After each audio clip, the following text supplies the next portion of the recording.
Good afternoon, and welcome to the Pew Charitable Trust convening Confronting Tangled Titles, New Research and Policy Perspectives.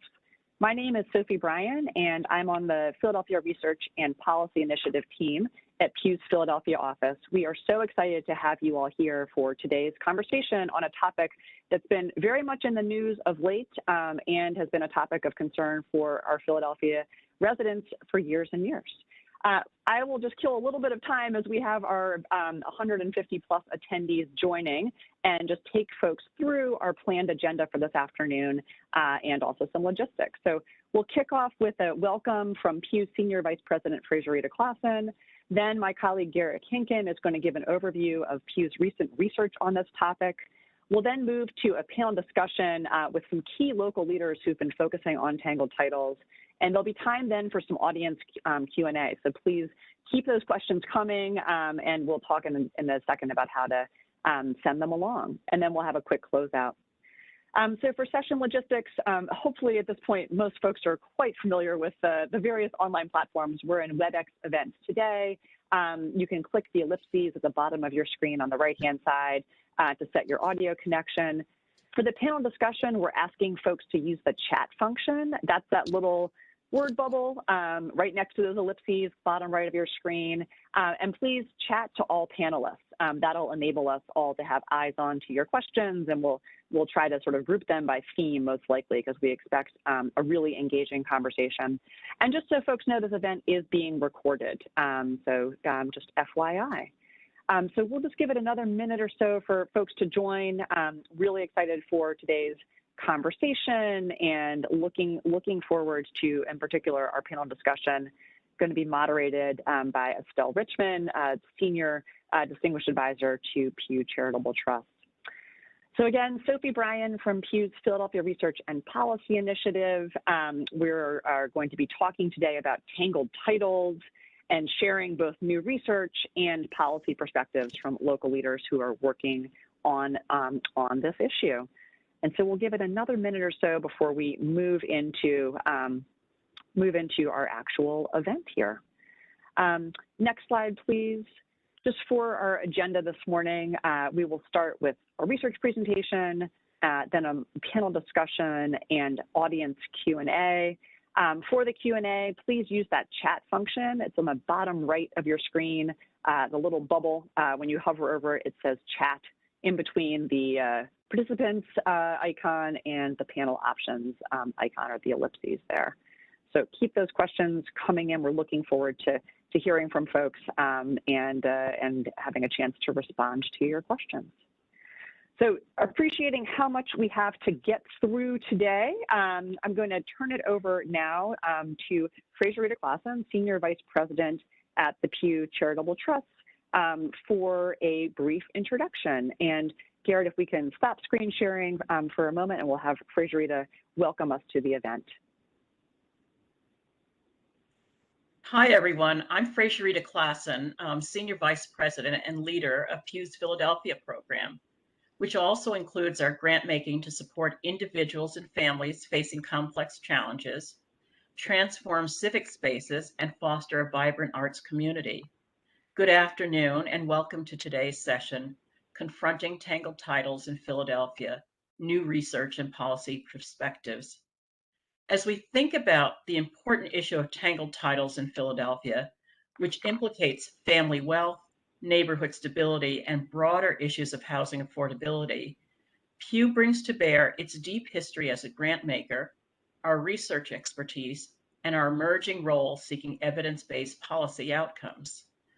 Over many years, the Pew Fund for Health and Human Services has invested in legal services organizations in the Philadelphia region, including Senior Law Center and community legal services that help individuals and families address tangled title issues. Pew's Philadelphia Research and Policy Initiative seeks to inform discussions on important issues facing the city, starting with foundational research, such as our report last year on housing affordability. A starting point for that research was Philadelphia's reputation as an affordable place to live, with a comparatively high ownership rate and relatively low rents. Our research dug further and found that for reasons including increasing growth and development, many city residents, especially those with lower incomes, have found it more difficult to afford home ownership, rent, and other housing costs in recent years.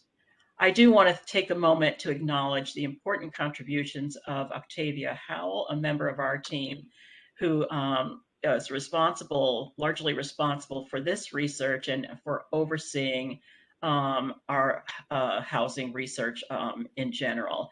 Thank you very much, Octavia. We knew from convening housing stakeholders that Tangled title posed another barrier to housing affordability, but we didn't know the extent of the problem. Our recent report helps to answer that critical question and to explain for a wider audience both how Tangled titles come to be and how to resolve them. It also helps to illuminate the racial equity aspect of this challenge. We found that the populations of the Philadelphia area hardest hit by Tangled titles are predominantly Black. At a time when COVID has compounded exponentially the urgency of housing affordability, and policymaker attention is focusing on ensuring an equitable recovery, the Tangled title topic is timely indeed. We're pleased today to convene an expert panel to explore what else can be done to address the 10,000 plus existing Tangled titles in Philadelphia and to prevent new ones from arising. I'm delighted to turn it over to my colleague, Garrett Hinken, author of our recent Tangled title report. Garrett will share an overview of findings from the new report, followed by Q&A with our esteemed panelists, moderated by Pew's Distinguished Advisor, Estelle Richmond. Again, thank you for joining us.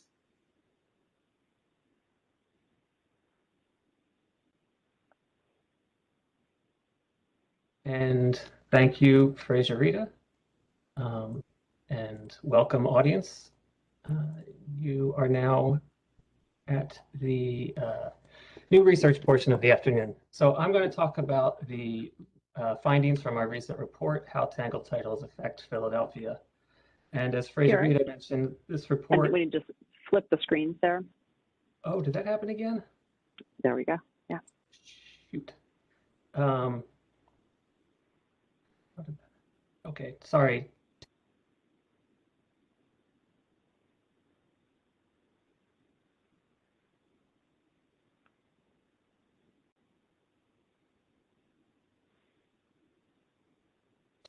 Perfect. Okay. And we're back. Sorry, we had just tested this and it responded differently this time. So, as I was saying, and you were reading, oh boy. So yeah, the report grew out of our past research showing how important the role of home ownership is in preserving affordability and building wealth in Philadelphia. Tangled title can be a threat to that home ownership and the stability and peace of mind that come with it, especially for low and moderate income households. Until now, there's been limited data on the issue, so Pew performed this analysis to gain a better understanding of the nature and extent of the problem and to help inform conversations on how to prevent and remedy it, like the one we'll be having today. So Tangled title, as it's used in Philadelphia, describes a situation where the deed to the home bears the name of someone other than the apparent owner.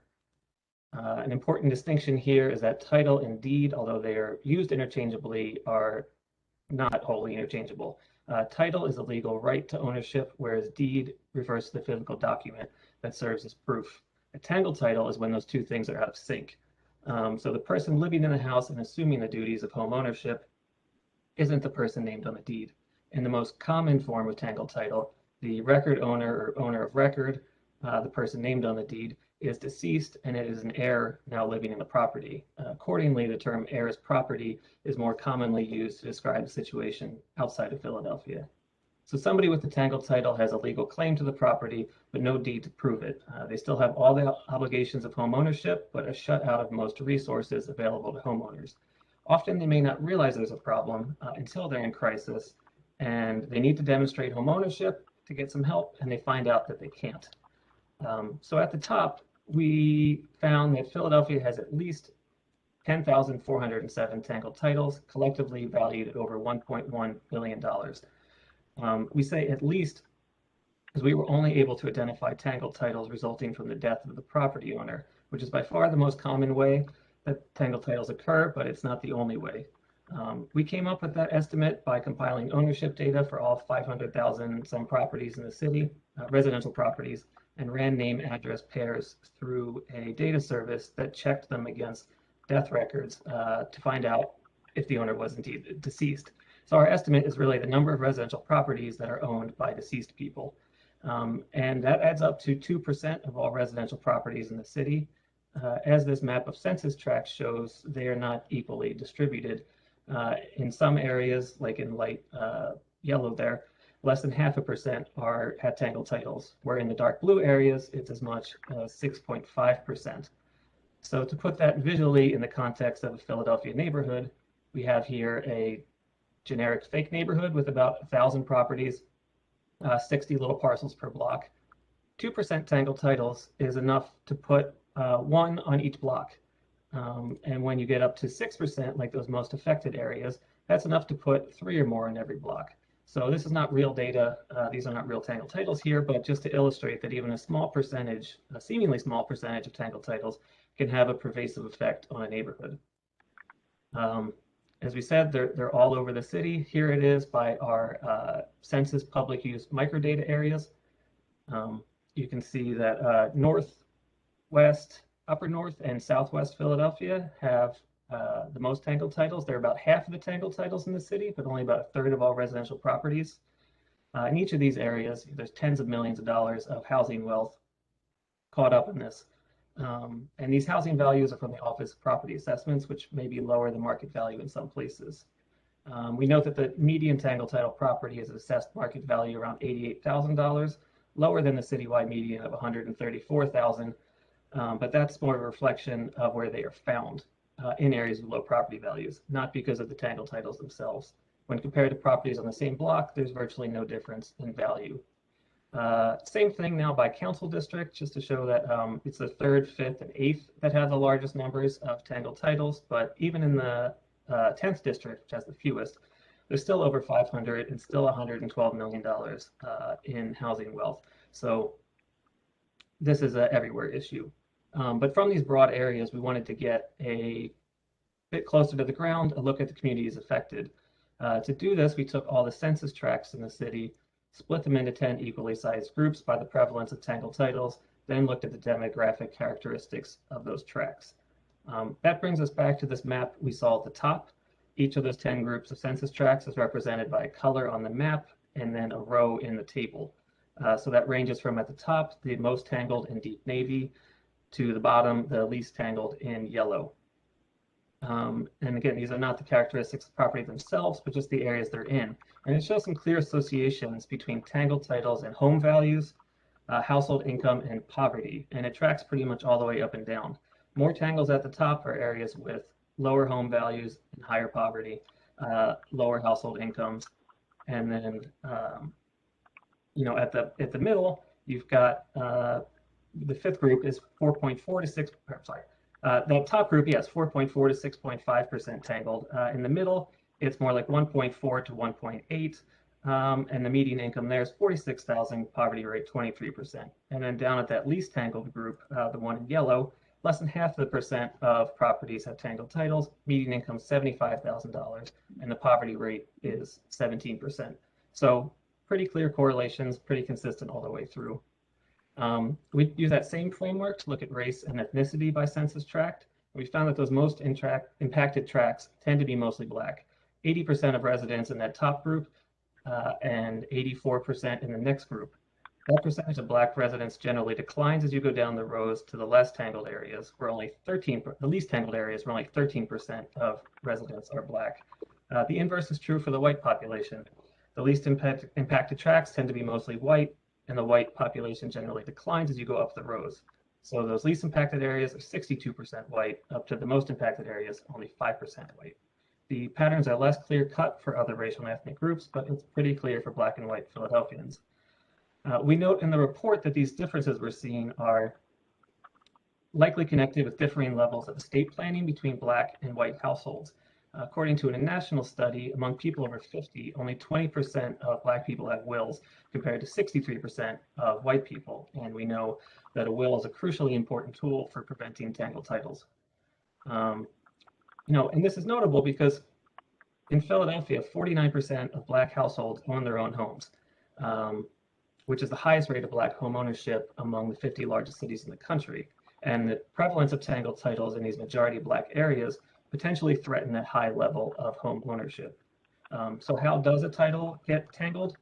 Well, there are 5 ways. So the big one is not going through the required steps after the death of the owner. By far the most common way, accounting for approximately 75%. And it can happen this way quite easily. Just do nothing after the record owner dies and a tangled title is inevitable. It can also come about, though, from a failed rent-to-own agreement, which is an arrangement where a property owner pledges to transfer title to a buyer after the buyer makes a series of installment payments while living in the house. If the seller doesn't hold up their end of the deal, the buyer finds himself living in the house with a tangled title. In another type, a landlord may walk away from the property, leaving a tenant to take care of it on their own. After 10 years of this abandonment living there, the tenant might be able to make a claim to ownership to the property on what is known as adverse possession. Simple cause, it could just be that the transaction was never properly reported, leaving the buyer without a deed to prove home ownership. And finally, there's deed theft, where a deed is transferred either through coercion or through a forged signature, depriving the rightful owner of the property. And this creates problems for people because somebody with a tangled title has all the obligations of home ownership, but few of the resources and protections afforded to homeowners. You still have to pay the taxes and maintain the property, but you can't get a home equity loan. So that value in your house is out of reach to you, effectively dead capital. So it's a risk to wealth building. And as we saw a couple slides ago, much of that dead capital is in low to moderate income neighborhoods that need it the most. Without your name on the deed, you can't get homeowners insurance or participate in city home repair programs. You also can't get FEMA disaster money, which was a big issue in New Orleans after Katrina and could become more of an issue here if we start seeing more extreme weather like Hurricane Ida. This puts the house at risk of deterioration. Tangled titles also make it difficult or impossible to participate in city programs to help with property taxes or water charges, which can expose the property to increased risk of foreclosure. Tangled title properties are also targets for deed theft. Thieves can forge the signature of the deceased record owner and fraudulently transfer the property. All of this together puts the house at greater risk of deterioration, abandonment, and collapse, which ultimately has spillover effects for the neighborhood. In doing this research, we spoke to former L&I Commissioner David Perry, who told us that almost all the building collapses in the city not involving construction were due to maintenance issues, and many of those properties had tangled titles. He had one anecdote about a home that collapsed while the people were still living in it. They narrowly escaped, but the house, of course, was lost. Turned out the house had been owned by an aunt of the people living in the house, and the deed was still in their name. So they had trouble keeping up with the maintenance. And Sophie, could I ask you to mute? I'm getting some clicky noises. Sorry. They narrowly escaped, but the house was lost. House was owned by an aunt. They never transferred the title. They were having trouble keep up with the maintenance. And over time, water infiltration caused the roof to collapse, compromise the whole structure. So with a new roof, which city repair programs might have been able to help with, if not for the tangled title, the house might have been saved. Instead, it was a disaster. So how does one untangle a title and unlock those full benefits of home ownership? Well, there are 3 ways, and it depends on the circumstances of how the title became tangled in the first place and the particulars of the case. But the big one is probate. Most tangled titles result from the death of the record owner, and probate is a legal procedure that allows you to establish new ownership and get a deed recorded. There is an alternative to probate, appropriate in limited circumstances, and that's an orphan sport petition. And there's less than 25 of them per year, compared with 3,000 some properties that go through probate. Not all those are tangled titles, but it's a much more common event. And the third remedy is a quiet title lawsuit, which is filed in the Court of Common Pleas. Quiet title is a blanket term for lawsuits about property. And unlike the other two, these are for disputes amongst the living, such as a failed rent-to-own agreement, adverse possession, a recording issue, or deed theft. So I said the big one is probate. And what is probate? Well, when someone dies, if they own something or owe someone, probate is the process for sorting that out, not just for tangled titles, but for the debts and assets of any deceased person. The word probate comes from a Latin word meaning to test or to prove. So what you're doing in probate is proving that the actions taken by the living are in accordance with the wishes of the dead. You do this by following a process spelled out in state law and overseen by the Register of Wills. The fundamental question probate asks is, to whom should ownership of this property pass, of the deceased's property? And this is where a will comes in. A will should answer that question. If there's no will, in the words of Register of Wills Tracy Gordon, if you don't have a will, the state of Pennsylvania has one for you. It's called intestacy.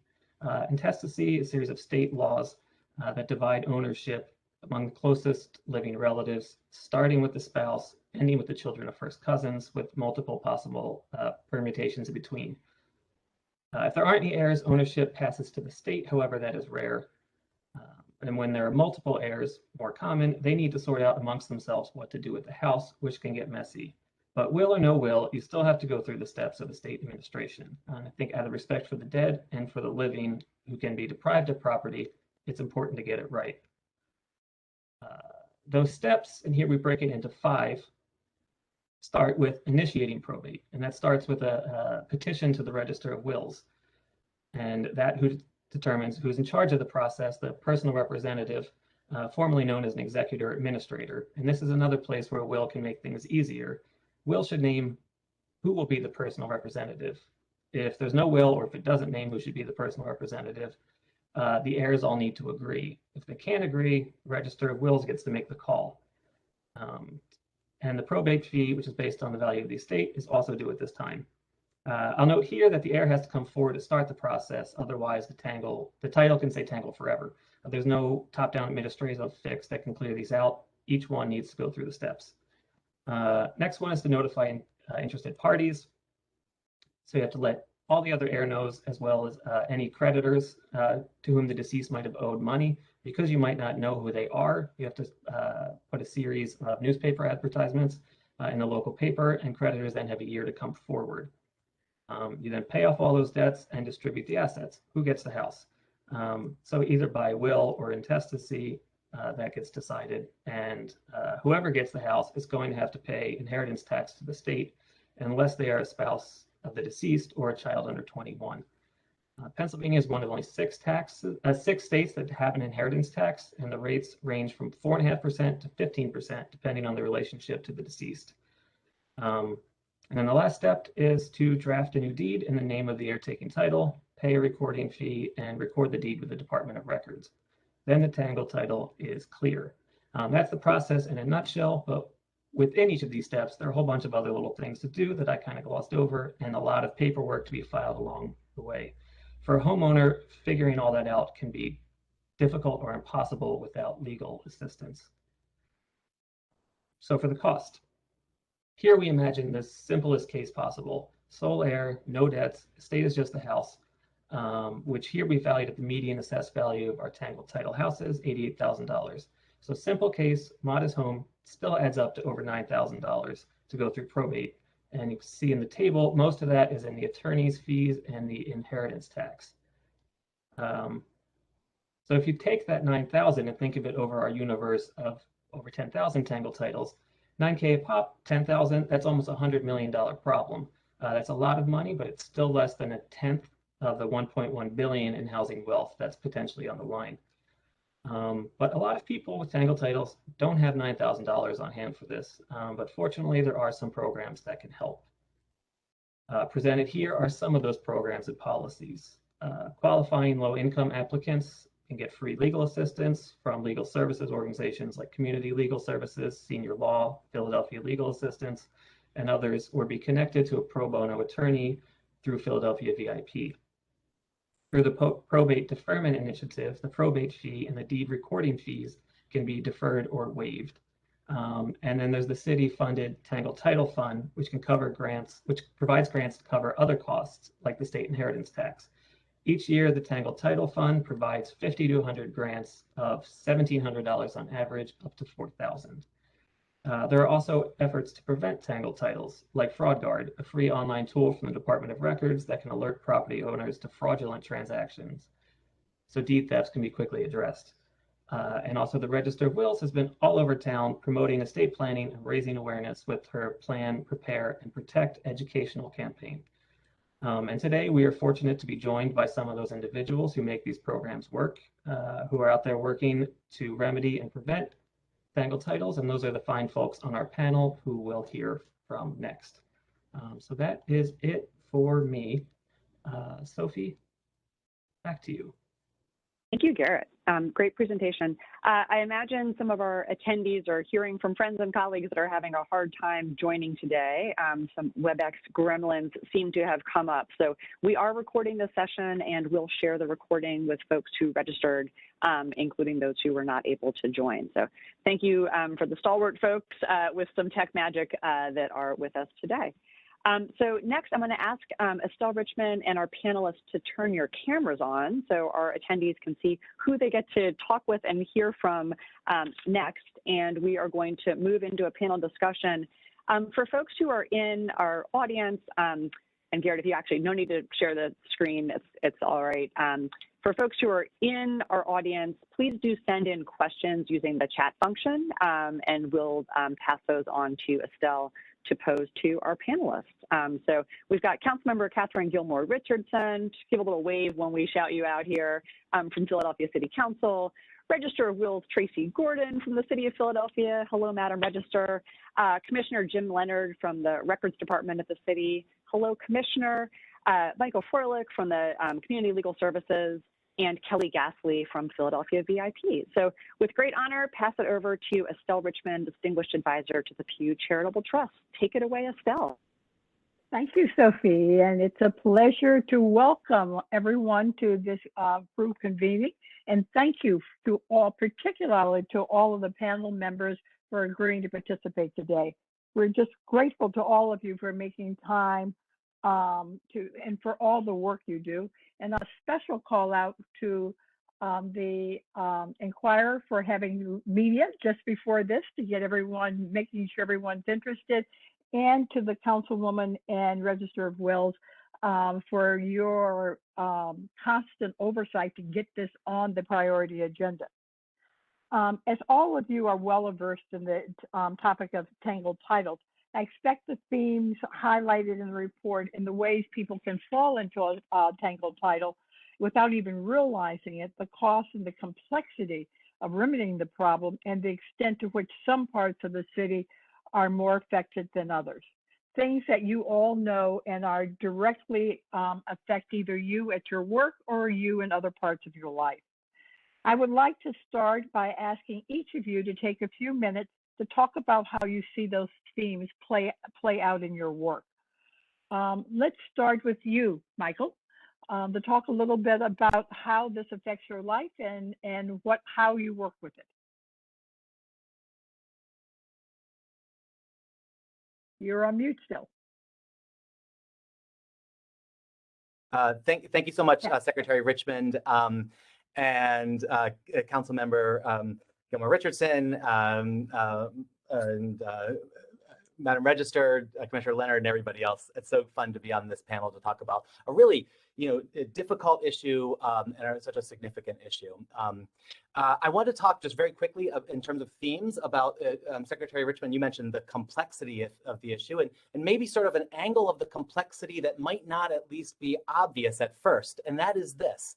A lot of times people come to community legal services where I work because they're in crisis. Right? They're facing an eviction, or their water's been terminated, or they just lost their job, or their kids have been threatened to be taken away from them. Tangled titles is a different kind of crisis, though. Often it's a crisis that looms in the background and sort of like as a cloud over their lives, to say nothing of a cloud over their property, that is not sort of seen as a crisis until it hits at the end. And so one of the, and it blocks somebody from saving their house through a mortgage modification, or qualifies them for basic systems repair program, or any of the programs that that Garrett mentioned during his presentation. And so one of our challenges as folks who are helping homeowners in this space is, how do we focus attention on this very complex issue now in order to unlock this $1 billion of family wealth, instead of waiting for it to become an even larger issue later? Thank you. That was just what we needed to hear. Next, Kelly, can you share your focus on why this is so important in your work? Sure. I've been fortunate to be able to work on Tangled title issues for the last 15 years, and it's, I have to say, really exciting to be part of a panel of folks, really esteemed folks here that are talking just about Tangled title. It's not something I could have dreamed of 15 years ago. So with that in mind, I think something that really sticks out to me is the fact that time is really not our friend when it comes to resolving Tangled title issues. The more time that passes before we can get someone in the door and help them resolve their title issue, or maybe even prevent their title issue, the harder it's going to be. And it really, it unfolds from there, that if we have one of those instances that Garrett was talking about, where someone is living in the family home and it was their mom who owned the home and passed away. If she passed away a year ago, we can probably work with that person to find, their siblings who might also be an heir, and try to figure out who in the family is going to take over that home. If it's been 5 years since mom has passed away, it gets more complicated, right? Someone else, one of the other heirs, has passed away since. They left kids of their own. Those kids moved to Florida. We have to go track them down. And every year that passes, this problem gets a little bit more complicated. And that's one of the things that I'm most excited about, that I know we're going to be talking about today, and that everyone in the city is really focusing on going forward, is how do we make time our friend again? And how do we figure out how to get folks in the door, both to prevent these issues, but also to solve them far more quickly, so that we can preserve that intergenerational wealth that folks desperately need in the city. Thanks, Kelly. That's so important. And one of the things we do need to remember is time is not our friend in this kind of process. Jim, Commissioner, let me call on you next. Thank you. Hi, everybody. Yeah, I would agree with Mike and Kelly that, it is a looming problem that lurks in the background of thousands of people's lives. A lot of times they haven't, we haven't provided enough education to folks in communities for them to understand just how big of a lurking problem it is. And we also, in the Recorder of Deeds office, just like I'm sure Madam Register does, I know Madam Register does, see people like Mike and Kelly do more often than not in these issues at a time of crisis. And the path to untangled title is incredibly complicated. And when we see them in our office, they more often than not are, trying to grapple with several systems, my office, the court system, and the Register of Wills office, that are incredibly hard for a layperson to access and understand. And access, I mean, in terms of sort of getting through the processes, which are really very legal in nature. And, folks more often than not appear in the Recorder of Deeds office, and, some years ago, or more often than not years ago, a parent died, there's a crisis, whether it's a need for a mortgage reformation or other looming crisis. And they sort of show up at the Recorder of Deeds office, and they genuinely believe that they can come in and we can change the name on their deed. And they say, my mom died and I need you to change the name on your records. And sort of almost, it's sad, because they feel like we can just sort of key it in and it's done, only to learn that, it's going to be a much harder and more expensive road. And ultimately, they make their way, hopefully, if they can access it, to folks like Philly VIP or CLS. Thank you, Commissioner. That education process is so important. Next, Madam Register. First, I want to thank you for all the publicity you've brought to this recently. and want to hear more about why this is so important for you at this point in time. You're on mute. So, thank you. Coming from you, Ms. Richmond, I feel honored. Sophia, thanks for being a gracious host. Garrett, that was a really nice PowerPoint presentation. I just can't believe it. Just a year ago, I called a meeting with Pew Charitable Trust, very concerned about the issue of tangled titles because I had learned about it from reading a report that Pew put out a couple years ago, and I had also read the report that Philadelphia VIP put out. And after getting a lot of coaching from this whole legal community, I was like, we have a problem here in Philadelphia. And sure enough, a couple weeks ago, I attend a Register of Wills conference, and I started talking about tangled titles, and all the counties was like, tangled what? They didn't even know that tangled titles exist because estate planning is not a problem in those other counties. And being one of the first original cities in this country, for us to have gotten to this point where we don't understand how to transfer our wealth and pass down our generational wealth is very tragic. And with this study is so pivotal because I asked the Pew Trust, could you show me where they at? Where are these tangled titles?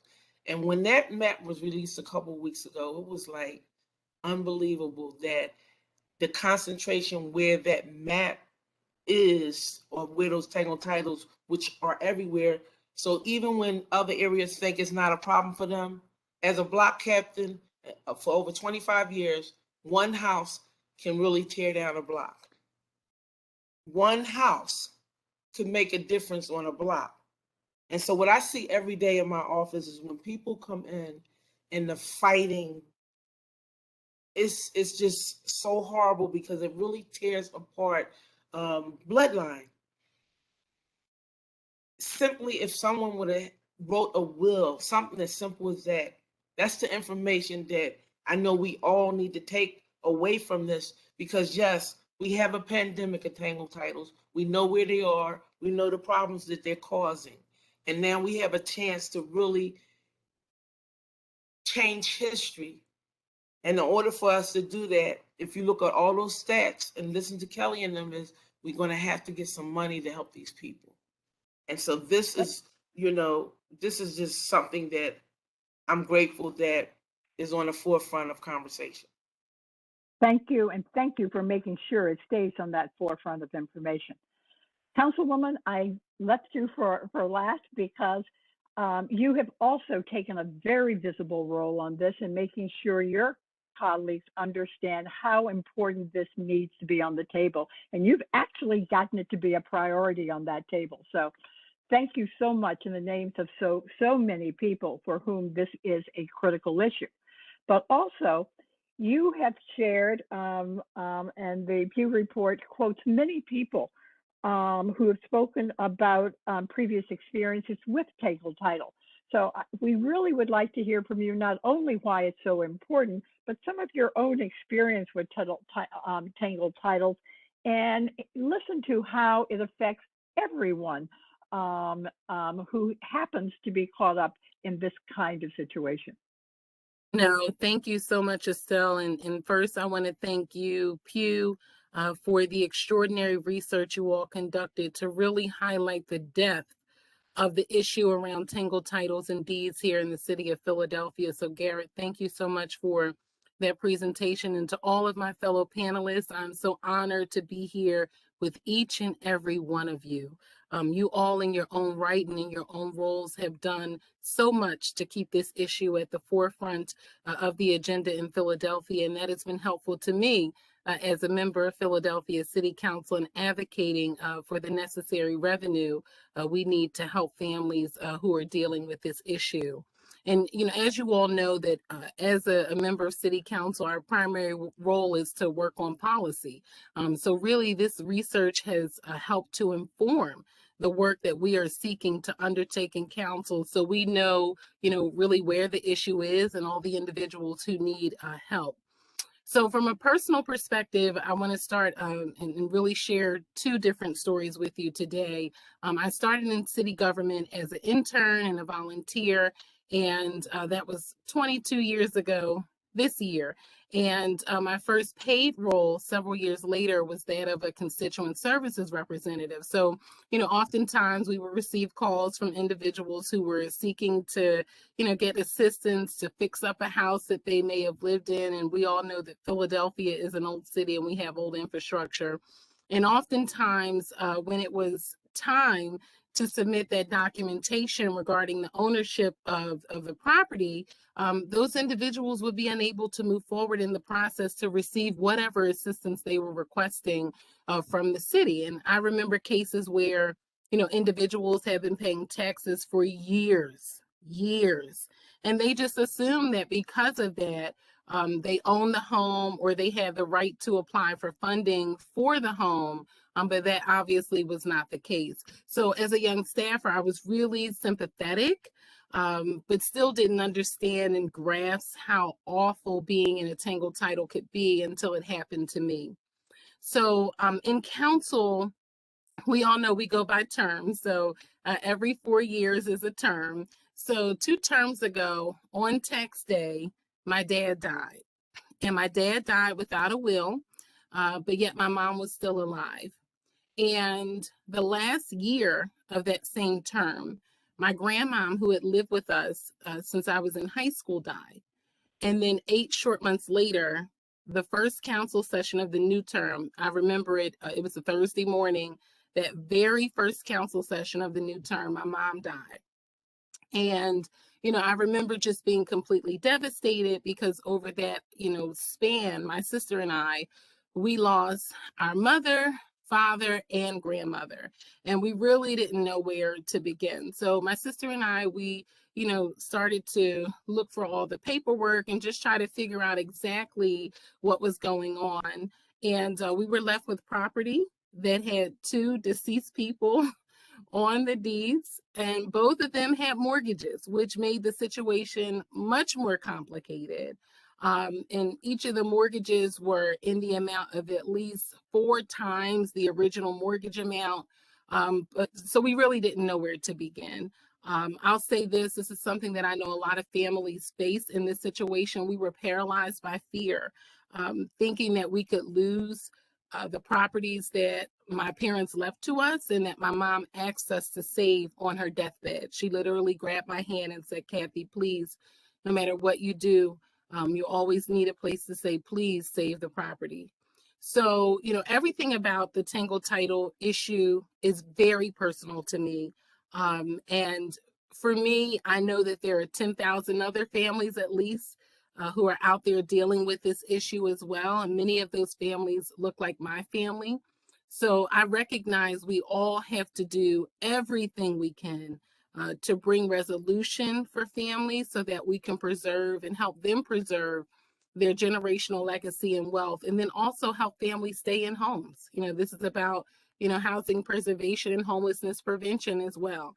So I come to this issue both from a workforce perspective, but also from a personal perspective, knowing we must do all we can to help folks untangle tangled titles and deeds.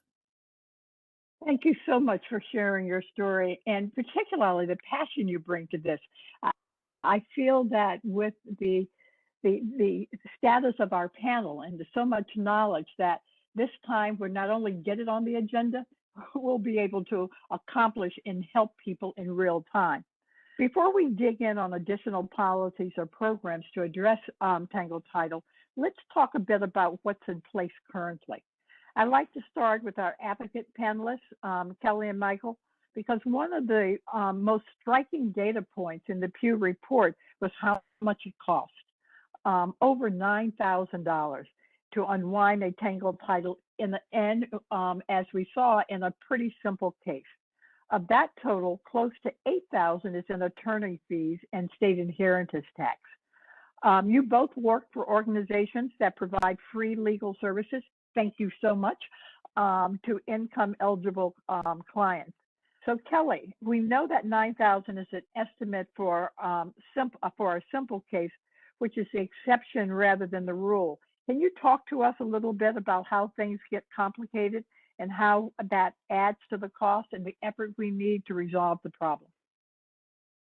Absolutely. And I really appreciate that Garrett, really took the time to really think through and put in the report. And I encourage folks to go in and look at the table he has in the report to lay out that $9,000 estimate for a simple case, because it does really point out the issue that we're facing, that's for a simple case. That's where we've got, someone who's passed away who was probably the parent of the person who's trying to get title. They left maybe just a few kids. All of the kids are in touch with each other and they're all in agreement about who's going to take over a title to the property. That's a simple case. That can cost $9,000. So from there, the cost can only go up. And the ways in which it can get more complicated and the cost can grow is, in part based on time, like I mentioned earlier. The more time that's passed since that owner passed away, the more time it's going to take to track down all of the heirs, if they've since passed away, to track down who their heirs are, and to get them to sign the legal documents that are necessary to both allow the person who would be my client to actually open the estate of their parent who's passed away, and then to actually have a deed that's transferring title into their names. So there's cost involved with this, and there's the time spent in trying to find these family members and locate them. And then from there, it can grow more complicated because you may not find all of the folks who need to sign title over to you. In the example I gave earlier, I said maybe a sibling has since passed away and their children, they last lived in Florida with their children, and their children were last known to live in Florida, but no one's been in touch with them in a while. We can't just take away their legal interest in the property just because they haven't been around, even if those heirs haven't been around for decades. The law really doesn't provide a way to take away the legal interest of someone just because they haven't shown a desire to come by the property to take care of the property. They still have a legal interest in the home. And so, it takes a lot of time to really try and dig for them to see if someone can find them, trying all of the possible family members, the neighbors on the block. Has anyone seen them? And ultimately, if you can't find them, while you can't take away their interest in the property, you might still be able to become the administrator of, let's say, your mom's estate. But in order to do that, you actually have to file another petition, an extra petition with the Register of Wills, because you don't have the permission or the agreement of all of the other heirs to serve as administrator. And so the Register of Wills wants you to file an extra petition to explain that and to explain to them how you try to find those folks. All of this work, it adds time to the process, and it adds cost because you're looking for those folks, you're filing extra petitions. And so a case that may have been resolved in 9 months with $9,000 can grow both in cost and in time. So that's, I think one way to look at it and to really let it sink in how complicated this issue can be and how important it is that we're having this conversation to make sure we're really trying to get at the heart of those issues that are causing serious problems for so many of our community members. Thank you so much, Kelly, for those remarks. Michael, I know from my experience as secretary that people find your door when they're in crisis or when there are so many overwhelming problems that they need that advocate attorney to help them work through it.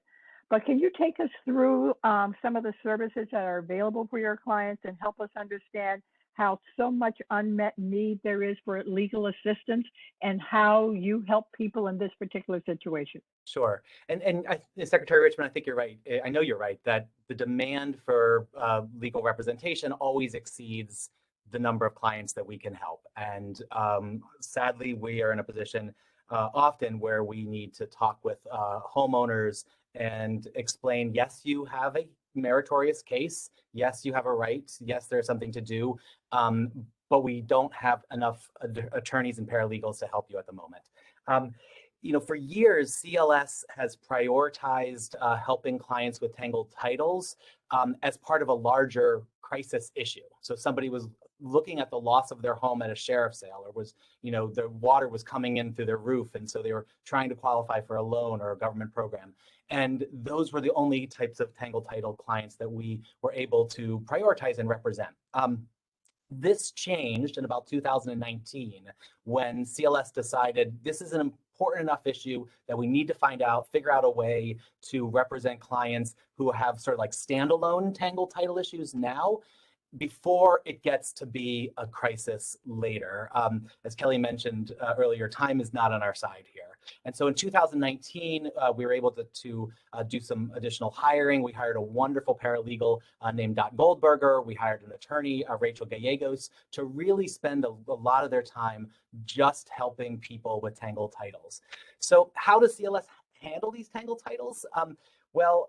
It really runs the gamut, and it can run, it runs everything from just a straight up deed transfer, where you've got a willing record owner who's still alive and knowable, and they want to transfer the deed to their sort of grantee, to the person.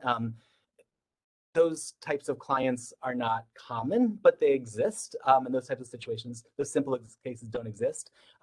All the way up to where we're filing adverse possession, quiet title claims in Court of Common Pleas based on adverse possession, or we're filing petitions in orphans court, or we're opening 2 or more estates at Madam Registrar's office, or we're doing lots of things. And those types of clients can turn out to be 100 or more hours, and that's where I think a lot of these costs come from, where some homeowners are unable to, where community legal services is unable to represent the client, and they are trying to seek representation somewhere else.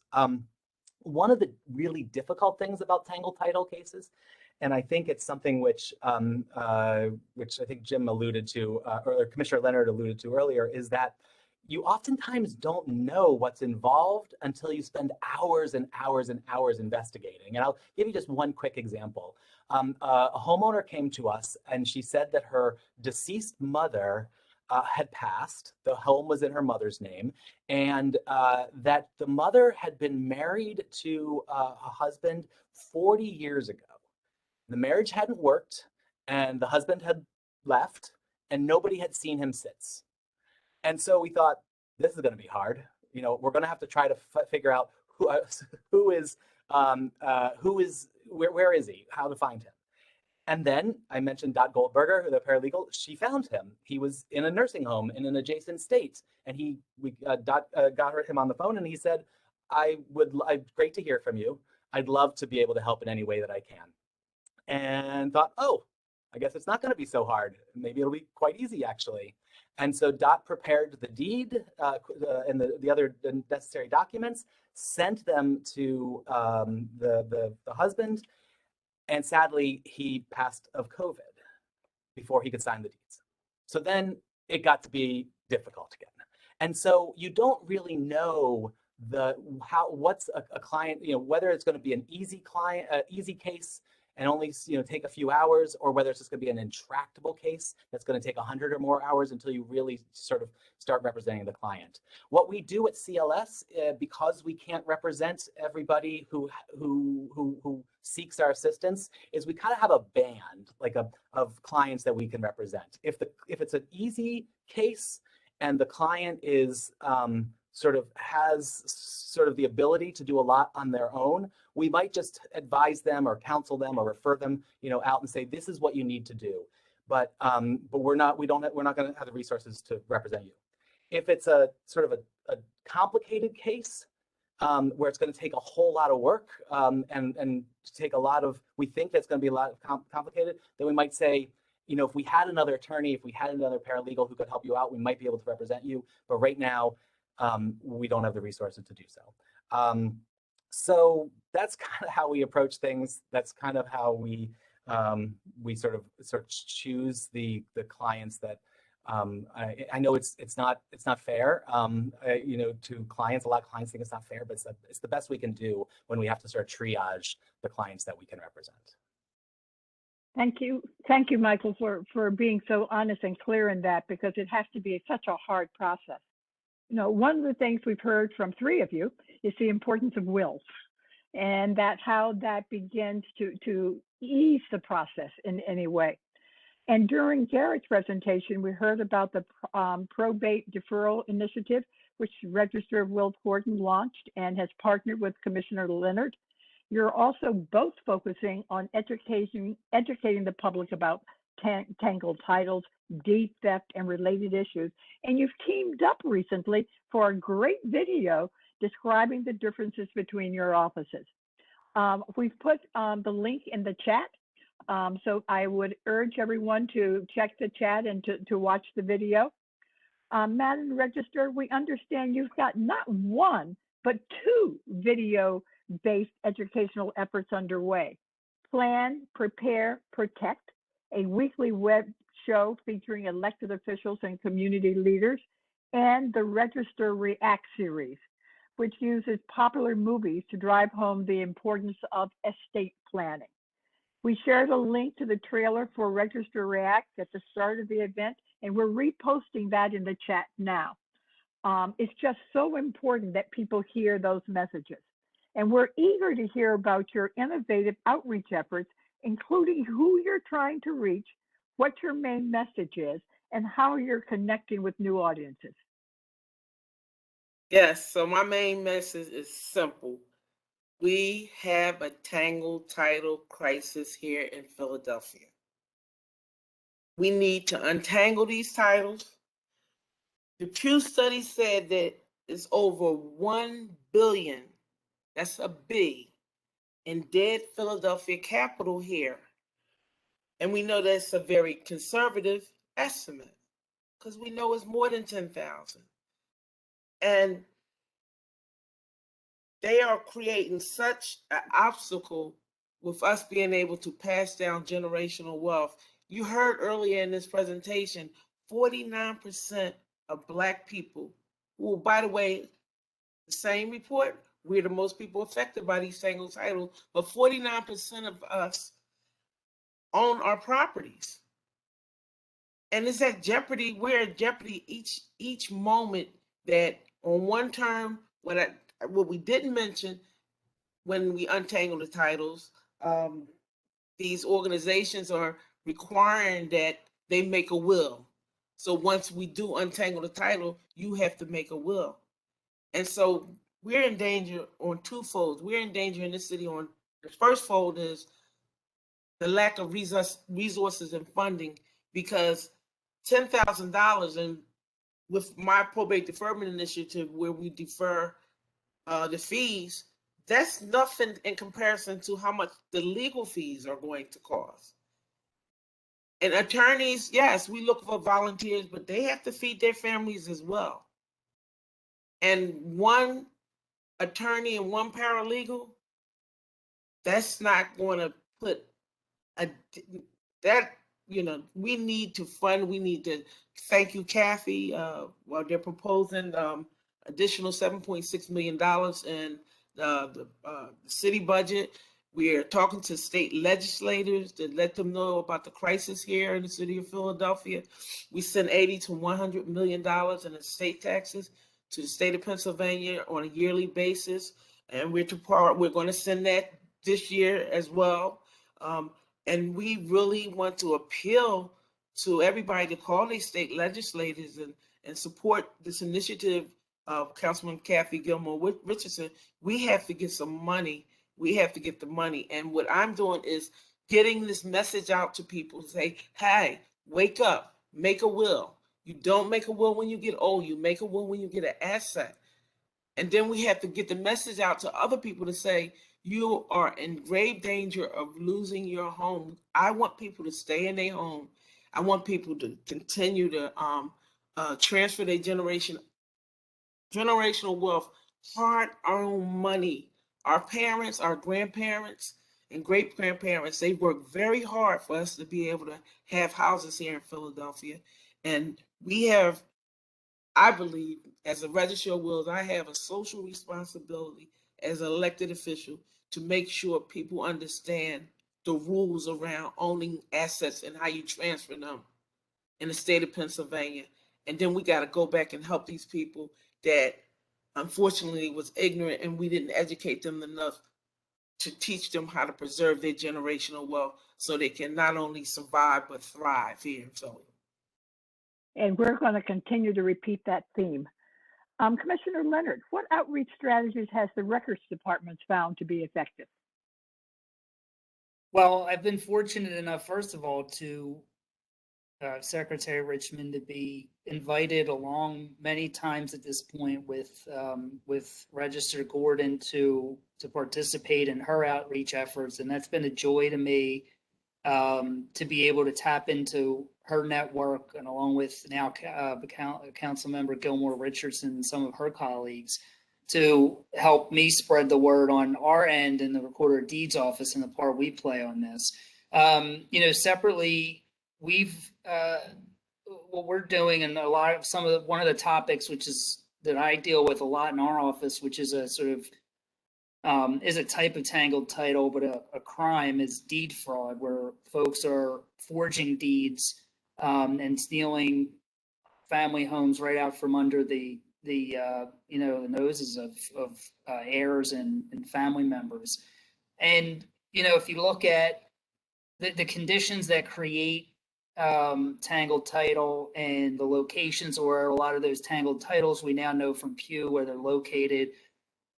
You can see that when I look back at our data on where we've received deed fraud reports in the last 7 years or 8 years that we've kept data on those, it's the same. You can overlay it right on the same communities. And the crime of deed theft, and everybody on this panel knows, is just this incredibly insidious crime, to think that you could own a family home and it could have belonged to your parents for generations, and one day you get a letter in the mail or somebody knocks on your door and they say they own the property, and lo and behold, there's a deed in our office that's forged, but nonetheless is on record that says you no longer own it, and again results in potentially a year or more in expensive litigation to fix. And what we've done there is to provide people with a website and tools on our website, our records department, Phil.gov website, on resources available for deed fraud and how to file a report with us, and also to be able to sign up for a free email notification alert service called Fraud Guard, where you can receive a notice and a link via email if a document's recorded on our office with your name on it, and you can click and look immediately. And that's very important because, as Kelly said, with respect to tangled title, time's not our friend, and it especially isn't with fraud. So the sooner folks can find out that may have happened and take action, the better. And then one of the things we have coming up that I'm really excited about is we've just awarded a contract to a public relations firm to help us during this fiscal year, to develop what we've never done before in-house, which is a comprehensive public outreach engagement campaign on deed fraud, to get out into communities and really in a way that sort of a multi-point way to communicate and educate people. Because I think just like tangled title, that deed fraud's an issue that deserves that level of thoughtfulness and engagement. So we're excited about that. Thanks a lot, Commissioner. And I noticed that Sophie has also just put in the chat a link to Fraud Guard. So I encourage people to check in on that one too. This is a question for anyone who wants it. The assistance programs we discussed within this tangled title are only available in many cases to those who either have relatively low incomes and who intend to live in the home. However, there are a lot of people who don't fit that criteria. A low-income person who wishes to sell the inherited house rather than live in it, a $10,000 for a simple untangling is still a lot of money even for a middle income person, and that's still at the very local level. And those and middle income folks often don't qualify for assistance, but they still can't afford to do it on their own. What are the options for people who don't fall into the easy categories? And are there policy changes that could help?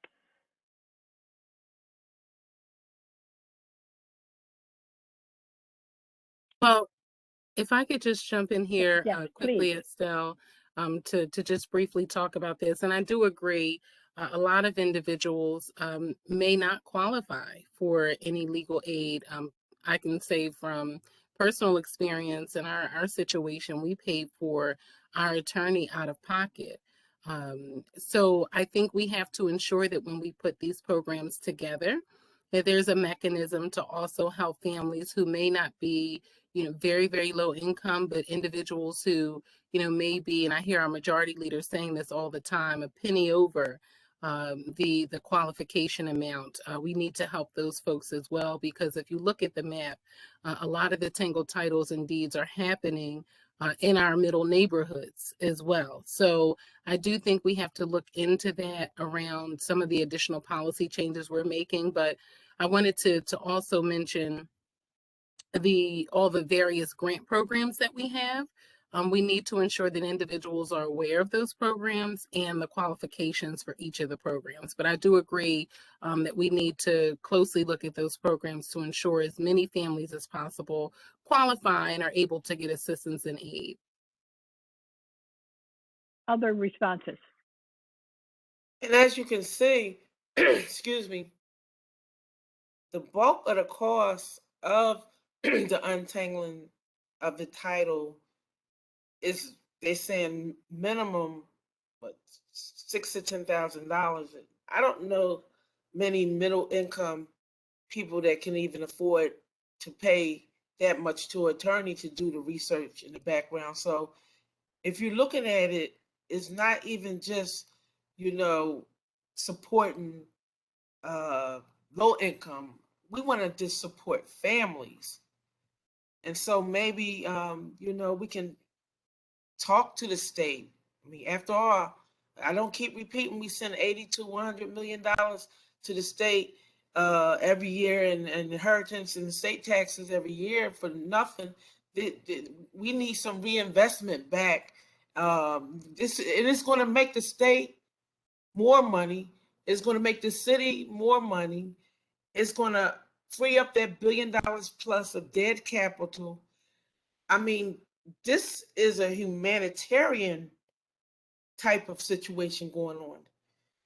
Even if we might have to bring this up to the federal government to say, hey, we got Black people, who, of course, we've deserved reparations from, our enslavement here.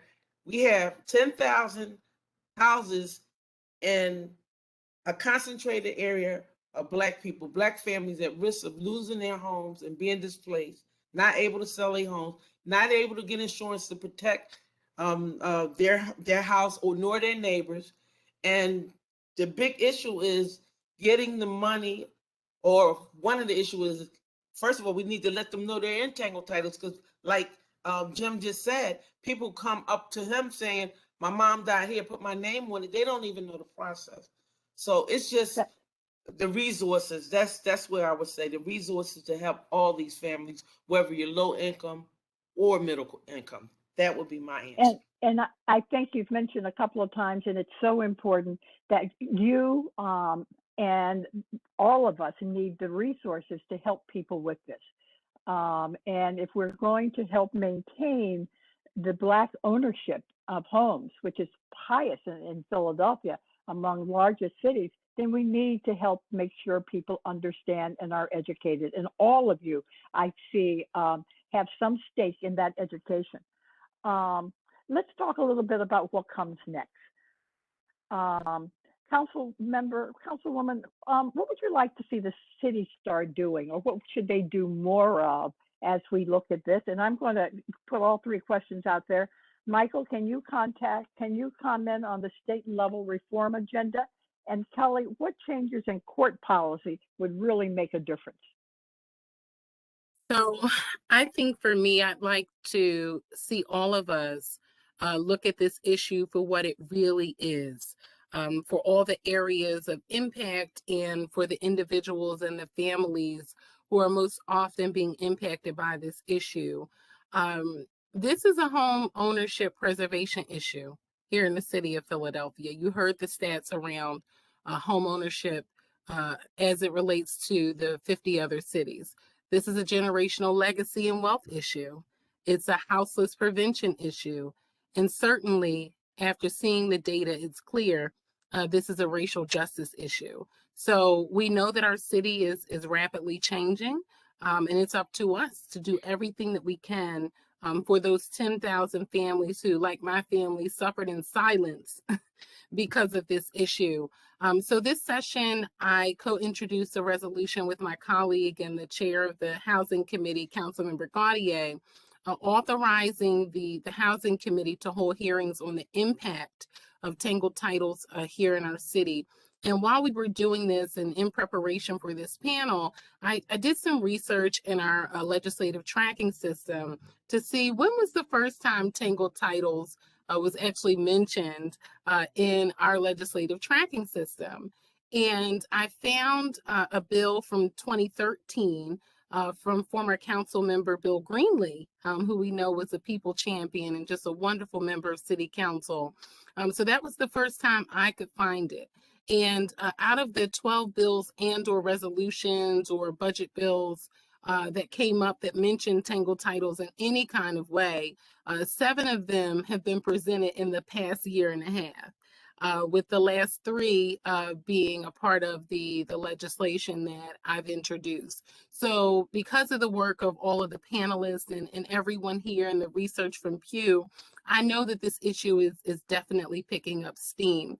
I have to give kudos to our council president for his Neighborhood Preservation Initiative, NPI, which will provide an additional $7.6 million to help families resolve Tangled title or deeds in the form of grants, not loans, grants that you would not be responsible for paying back. And that would be around $1.9 million each year over the next 4 years.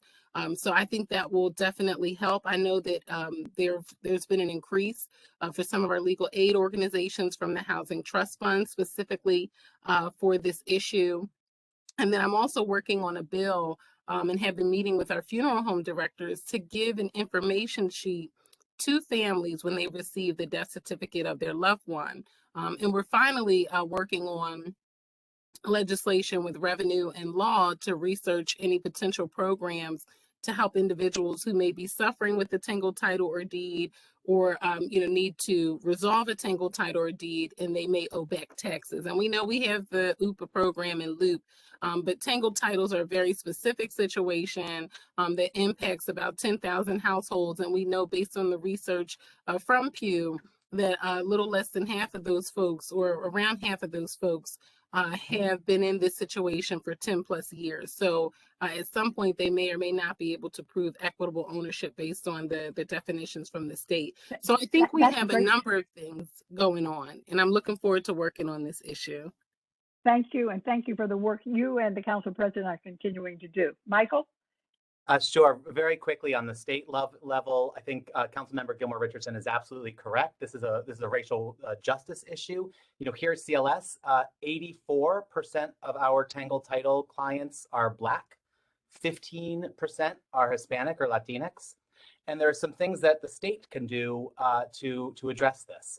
The state can reevaluate the inheritance tax. Should families who inherit a modest family row home be subject to the same inheritance tax rate as somebody who inherits a mansion? Number 2, the state could take another look at the DHS Medicaid estate recovery program. A lot of families are really nervous about raising their loved one's estate because they're worried that the welfare office, sorry, Secretary Richmond, with all due respect to the welfare office, they're worried the welfare office is going to come after them. And we need to make sure that there are clear rules around estate recovery and a flexible waiver process so that intergenerational family homes are not ripped away. And number three, Register Gordon has really led the way with the probate deferral initiative, reducing the barriers for low-income heirs to probate their estates. We, years ago, and we've heard so often that families would, they'd cobble together the money to give their loved one a proper burial.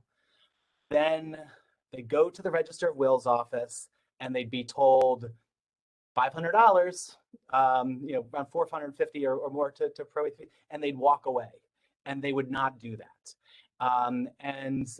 Things are changing now, and there's no reason why the state should not be supporting Register Gordon's initiative and making sure that other Register of Wills offices across the Commonwealth also adopt similar deferral or waiver processes for those fees. Thank you. And again, thank you for the support of Register of Wills. We need that state support. Kelly. So on court policy, this is actually the area where I think we don't have quite as much work to do. Most of the Tangled title cases that we see really don't end up in the courts, right? They may, at the farthest they usually get is really going into the Register of Wills, which is not a court, it is an agency.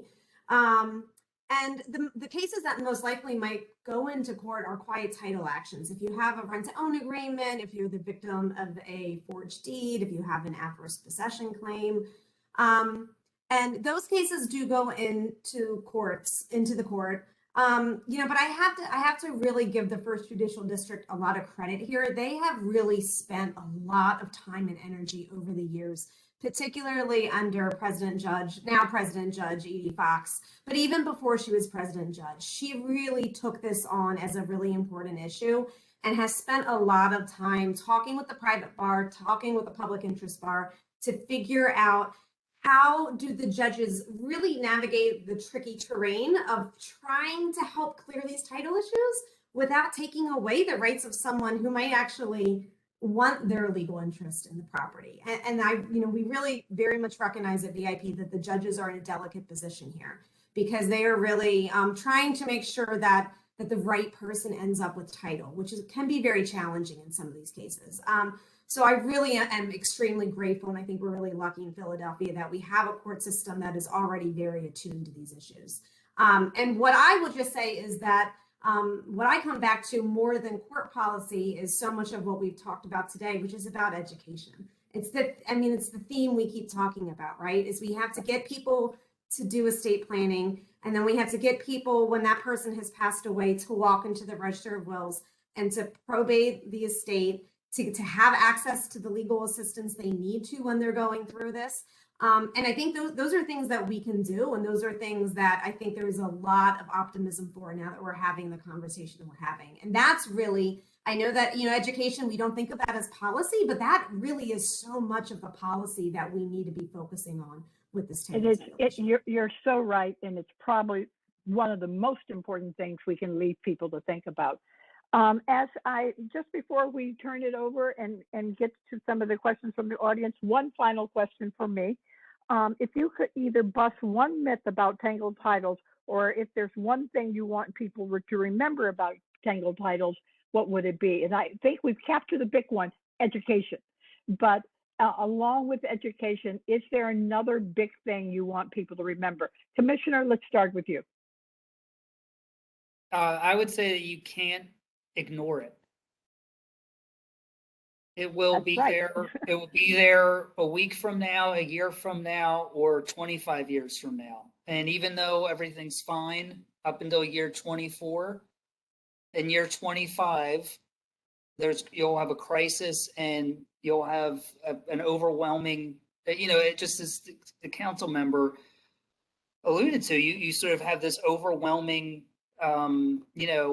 issue, very technical issue confronting you at a time when you really least want anybody would want to have to deal with it. Thank you.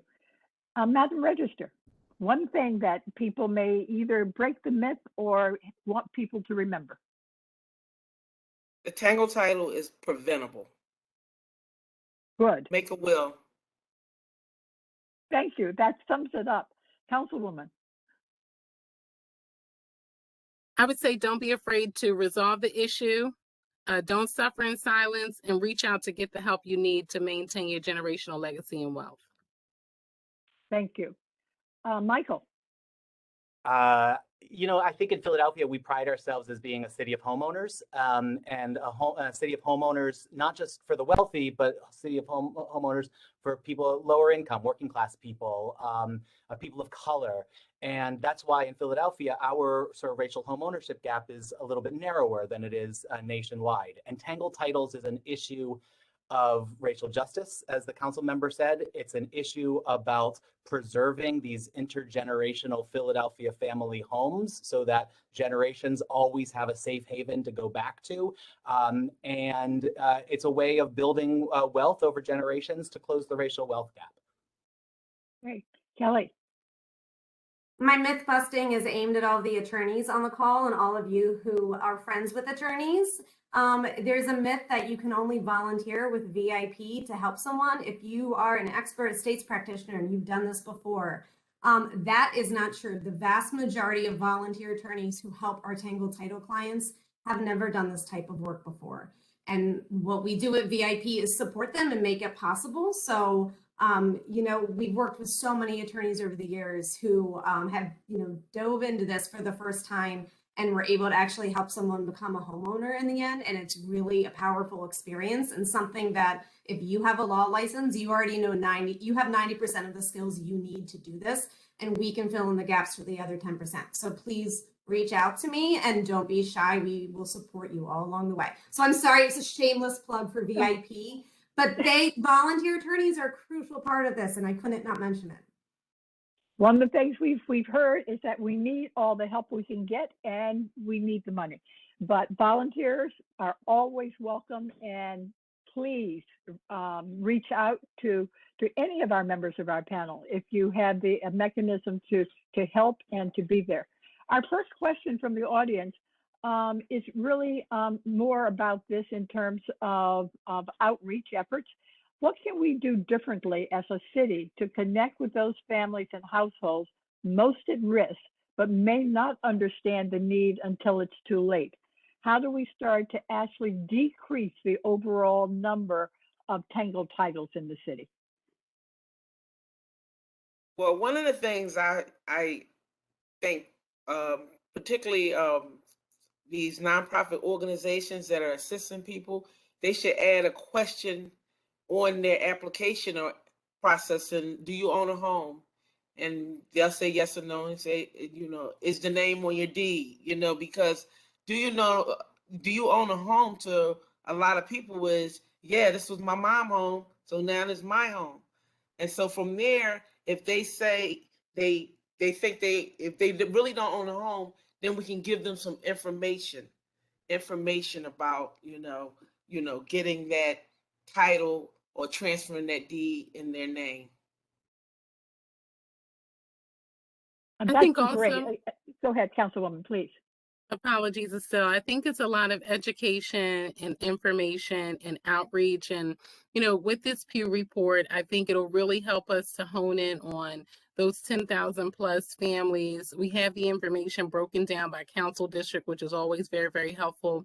I know that a number of my colleagues, particularly our district colleagues, have indicated their willingness to reach out to those families directly to inform them of all of the programs and opportunities for assistance that currently exist, because some folks just don't know what's available to them in their situation, and really individuals and families are suffering in silence. So I think having the information has been powerful for all of us, and now it's up to us in our positions of leadership and responsibility to reach out to those families with this information. And, prevention will be the key.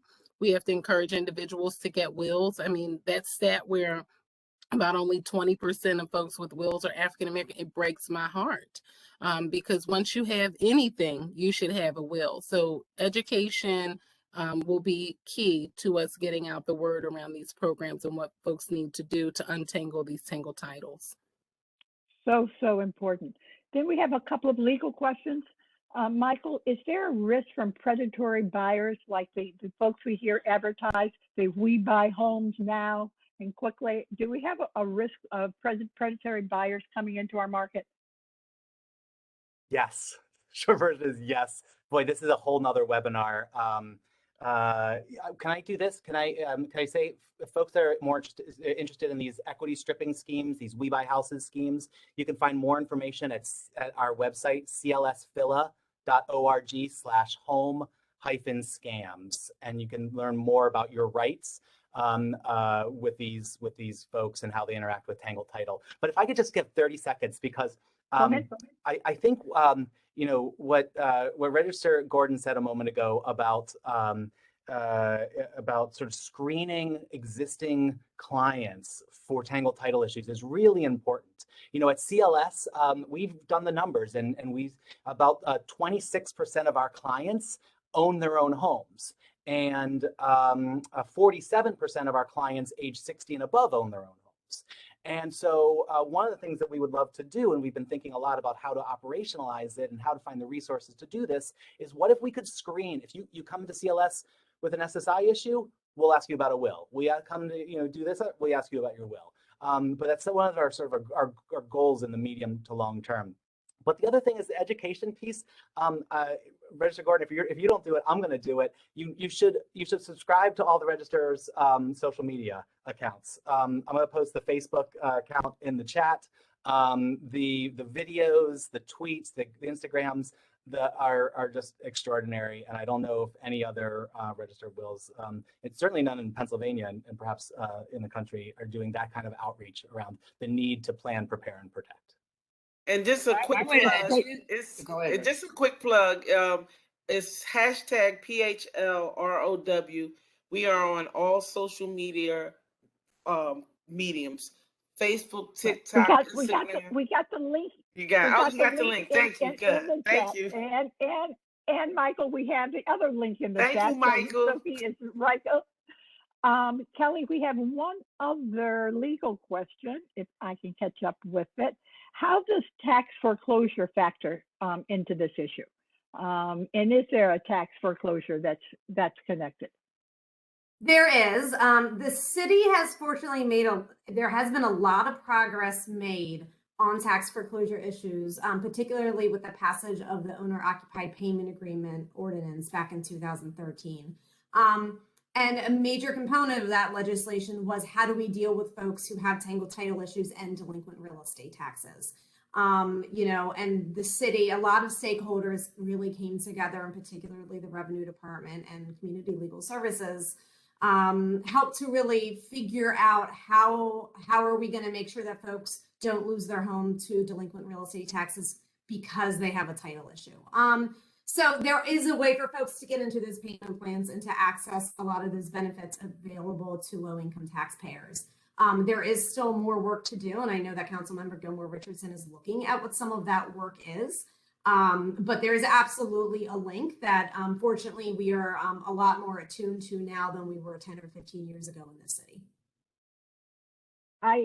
We're almost at the end. I want to finish by just saying that there's some real key factors you brought out: the importance of education, the importance of wills, and time is not our friend in these issues.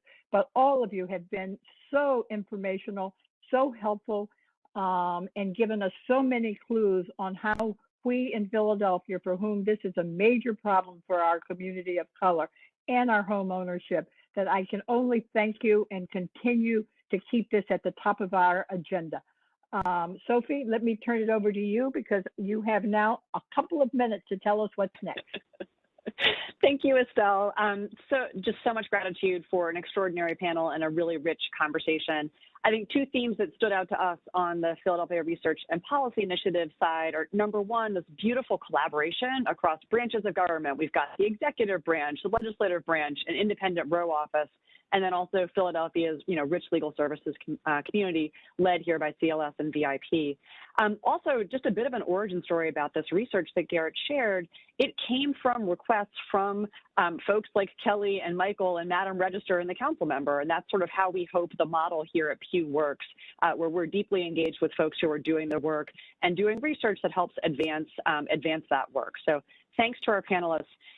Just a quick note about what's coming next from us over here at Pew. Still in the housing domain, we've got two pieces coming out in the next spell. First, a report on how the city regulates rental housing. So obviously our conversation today deeply focused on homeownership, and also many Philadelphians are living in rental housing, and we've done a deep dive on how code enforcement works in Philadelphia and in peer cities. And then related to that, we're doing a health impact assessment to help surface some policy changes that might help raise the quality of housing stock in Philadelphia. In our economic development research, we've got a really exciting online dashboard looking at 40,000 plus businesses in Philadelphia and providing essentially real-time quarterly updates to the economic standing and sort of health and vitality of those businesses with indicators like credit and delinquency status, employment and wage trends, sales revenues, and bankruptcies. So watch this space. It will be coming out very soon. And paired with that, we've taken a look at how cities, including Philadelphia, responded in the wake of COVID to help their businesses, particularly small businesses, try to weather the impacts of the pandemic. In our fiscal health area, we are taking a deep dive looking at how cities, including Philadelphia, are using that first tranche of American Recovery Plan Act funding, and also doing some sort of longer term examination of what does Philadelphia's post-pandemic future look like. So more to come there in the coming months. And then finally, in our civil legal system work, we're looking at how in the debt collection arena, folks find out they are being sued in a case, the service of process. So all of which to say, do sign up for our newsletter, stay in touch with us, and thank you all for a terrific conversation today on a really timely issue that impacts so many of our fellow Philadelphians. Thanks all, be well, and we look forward to seeing you again soon. Bye-bye. Bye-bye.